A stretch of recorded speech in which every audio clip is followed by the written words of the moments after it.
आज अडयाला जेल में खान साहब ने भी ख़ास तौर पर कहा और बीबी साहबा ने भी ख़ास तौर पर कहा कि आपने जाकर ज़रूर ये बात करनी है। पहली बात ये है कि लॉयर्स को बहुत ज़्यादा मुश्किलात हर्डल्स पेश की जाती हैं। कहा जाता है कि लॉयर्स आए ही नहीं हैं। हम 9:45 बजे यहाँ पर पहुँच जाते हैं और ये कहा जाता है कि इमरान खान के वकील आए ही नहीं हैं। आपने देखा कि पीछे एक समाअत हुई, उस समाअत में यही कहा गया कि खान साहब के वकील नहीं पहुँचे, तो लिहाजा ये समाअत जो है मुलतवी की जाती है। तो इनका दिल यही है कि ऐसा मौका लेकर आएँ कि वकील बाहर मौजूद हों और ये कह दें कि वकील वहाँ पर आए ही नहीं, तो लिहाजा यकतरफ़ा कार्रवाई की जाती है। खान साहब ने आज भरपूर तरीके से रोस्टम पे खड़े होकर हमारे साथ प्रोटेस्ट किया और लॉयर्स को जानबूझकर रोका जाता है, एक तजलील करने की कोशिश की जाती है। और दूसरी तरफ वही वकील जो नैब के हैं उनको प्रोटोकॉल हासिल होते हैं, उनकी गाड़ी अंदर जाती है, वहाँ पर भी उनके लिए चाय और बड़े दस्तरखान और सारा कुछ लगा होता है, हमें पानी तक नहीं दिया जाता। ये बात उन्होंने बहरा कही कि आपने जाकर बताना है कि अब इमरान खान के वकला को भी, बीबी साहबा के वकला को भी इस तरह से हिरासा किया जा रहा है या उन्हें सिर्फ़ और सिर्फ तंग करने के लिए, परेशान करने के लिए ये सारा किया जा रहा है। घंटों के बाद, घंटे डेढ़ के बाद जो जाकर अंदर इजाज़त देते हैं। और आज बारिश थी, बारिश में सारे वकला यहाँ पर उनकी यूनिफॉर्म जो हैं वो वेट होती रहीं, लेकिन किसी को ये नहीं कहा गया कि आप इस कमरे के अंदर आ जाएं। तो ये आज किया गया है। और जो खान साहब ने मीडिया से बात की और मुख्तलिफ़ बातें की, उन्होंने कुछ पॉइंट्स मुझे नोट करवाए हैं, वो पॉइंट्स मैं आपके सामने रखना चाहता हूँ। और उन्होंने कहा है कि माफ़ी की बात की जा रही है, तो उन्होंने कहा कि माफ़ी जो है वो मांगें जिन्होंने हमारे लोगों को शहीद किया, जिन्होंने हमारे लोगों को के ऊपर जुल्म सितम किया, ज़ख्मी किया, चार दीवारी का तकद्दुस पामाल किया, तो माफ़ी तो उनको मांगनी चाहिए। और उन्होंने ये भी कहा कि मैं माफ़ी जो है एक सूरत में मांगूंगा, वो सूरत में कि CCTV फुटेजेस जो हैं वो सामने लाई जाएं। वो CCTV फुटेजेस के अंदर अगर पाकिस्तान तहरीक-ए-इंसाफ का कोई कारकुन कोर कमांडर हाउस को या किसी जगह को आग लगाता हुआ नज़र आता है कि इसने आग लगाई है, PTI के कारकुन ने, ये PTI का है, साबित हो जाता है उस CCTV फुटेजेस से, तो फिर मैं ज़रूर माफ़ी मांगूंगा और मैं उसको पार्टी से भी निकालूंगा। और उन्होंने साथ ये भी कहा कि मैं कहूँगा कि इसके ऊपर कानून के मुताबिक कार्रवाई की जाए। उन्होंने कहा कि CCTV फुटेजेस जो हैं वो हाई कोर्ट से, वहाँ से भी चुराई गई, और जिन्होंने एक साबिक वज़ीर आज़म को हाई कोर्ट से अगवा किया, जिसके ऊपर सुप्रीम कोर्ट ने यह कह दिया कि ये जो अगवा था, ये गिरफ्तारी नहीं थी, अगवा था, ये गैर कानूनी था। तो एक साबिक वज़ीर आज़म जिसके साथ अवाम की सपोर्ट है, सबसे बड़ी पार्टी के सरबराह को आप इस तरह कॉलर से पकड़ कर, घसीट कर, तजलील करके ऐसे केस में ले जाएंगे जहां पर वो बेल के लिए वहां पर गया हुआ है।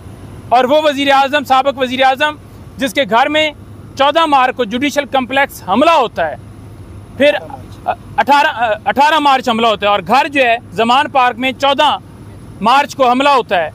तो और माफ़ी वो मांगे जिनका कसूर है, हमारा कसूर ही नहीं है, हमें तो एक विक्टिमाइज़ किए जा रहे हैं। अब उन्होंने ये भी कहा कि फॉर एग्जांपल एक बंदा उस वक्त तहरीक-ए-इंसाफ के साथ था, जो ही उसने प्रेस कॉन्फ्रेंस की, उससे 9 मई के केसेस जो हैं वो भी ख़त्म कर दिए गए।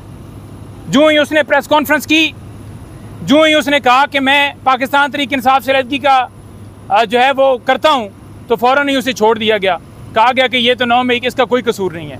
उन्होंने कहा कि काजी फैसल साहब को हम 12 कह चुके हैं, और अब भी मैं कह रहा हूँ कि हमारी पटिशन्स जो धांधली डाका डाला गया, वो हमारी पटिशन फंडामेंटल राइट्स की जो वायलेशन की गई, वो हमारी पटिशन जुडिशल कम्प्लेक्स के हवाले से, खान साहब की डिस्क्वालिफिकेशन के हवाले से, और जितनी पटिशन्स हैं वो क्यों नहीं लगाई जा रही, क्यों नहीं कमीशन बनाया जा रहा।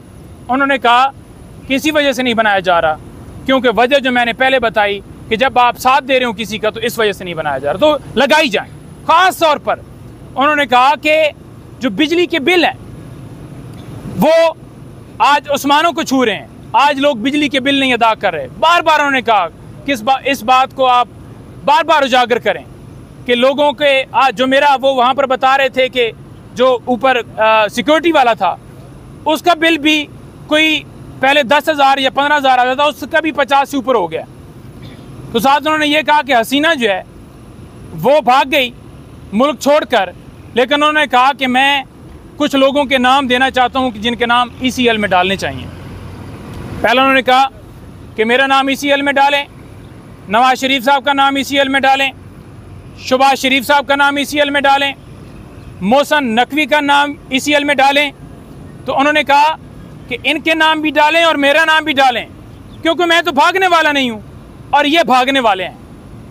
ये भागने वाले इससे हैं क्योंकि ये जो जुल्म जबर इन्होंने किया है ये और नहीं चल सकता और ये भागेंगे, तो इसलिए इनका नाम भी डाला जाए जिनके इंटरेस्ट है बाहर, जो फ़ौरन बाहर भागते हैं, और मेरा नाम भी डाला जाए और फिर पता चल जाए कि कौम के साथ कौन खड़ा है, मुल्क में कौन रहना चाहता है और डाका चोरी जो की गई है वो छुपाकर कौन भागना चाहता है। फिर उन्होंने बात की हमूदुर रहमान कमीशन की, क्योंकि एक साफ़ी ने सवाल किया कि मुजीबुर रहमान के हवाले से आपका मौक़िफ़ पहले ये था और उसका तो जो मुजस्मा है उसको तोड़ा गया है।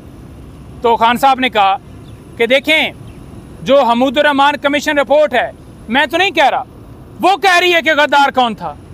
और अगर एक बेटी जो है वो जुल्म सितम करती है किसी के बाप के साथ, बहन के साथ, बेटी के साथ, तो डेफिनेटली रिएक्शन में लोग करते हैं।